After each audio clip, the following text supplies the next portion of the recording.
On this episode of The Essentials, we've got something totally different. The all-electric Nissan Leaf.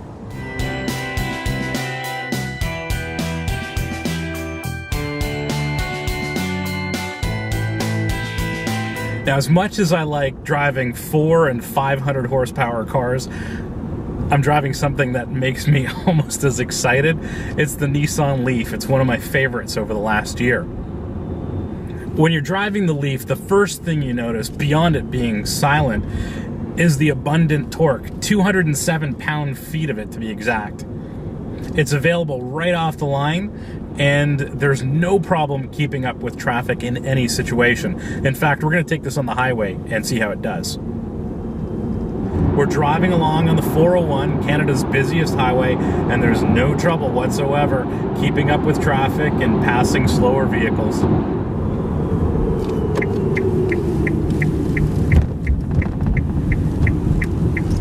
It handles much like a compact car. Steering's pretty direct, doesn't do anything weird at high G loads. Kind of feels like a normal car. It's not a hot hatch, mind you. It really doesn't want to be driven fast, at least until Nismo works their magic. This being 2012, of course, the Leaf comes with its own app, and I think it's best if I let an expert explain it to you. Carwings is a global telematics system that connects the Nissan Leaf to a global data center through the Rogers network. So what you can actually do with Carwings is you can remotely access the car to check the state of charge. You can turn on or turn off your climate control.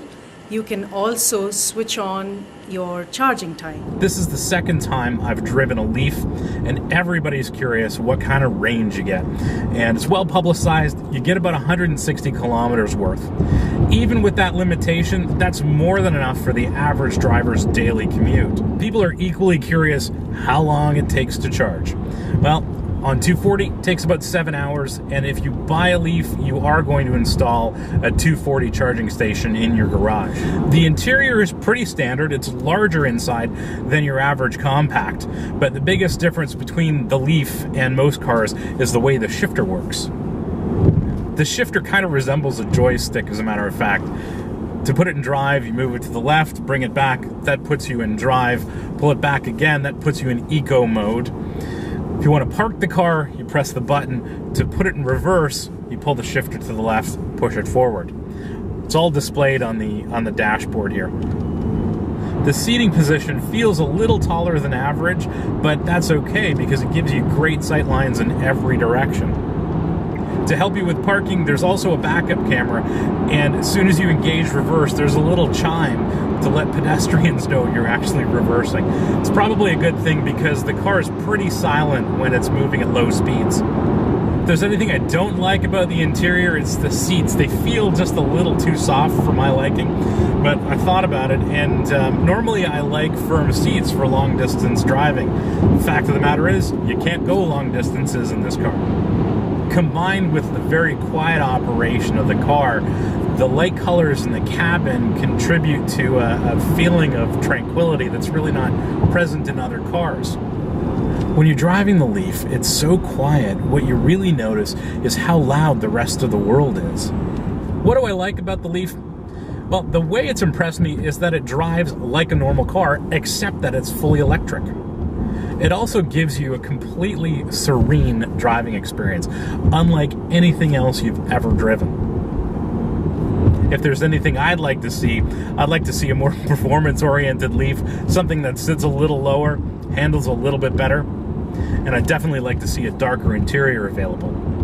In terms of driving this versus a gasoline-powered car, there really are no compromises.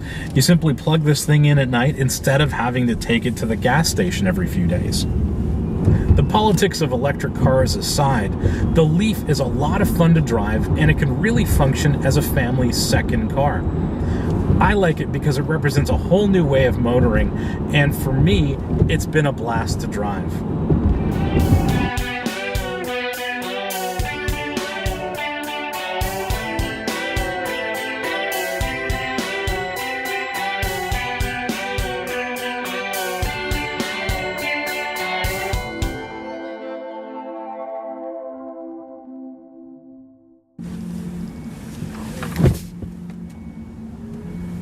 This car is so quiet, we can actually hear my phone vibrating.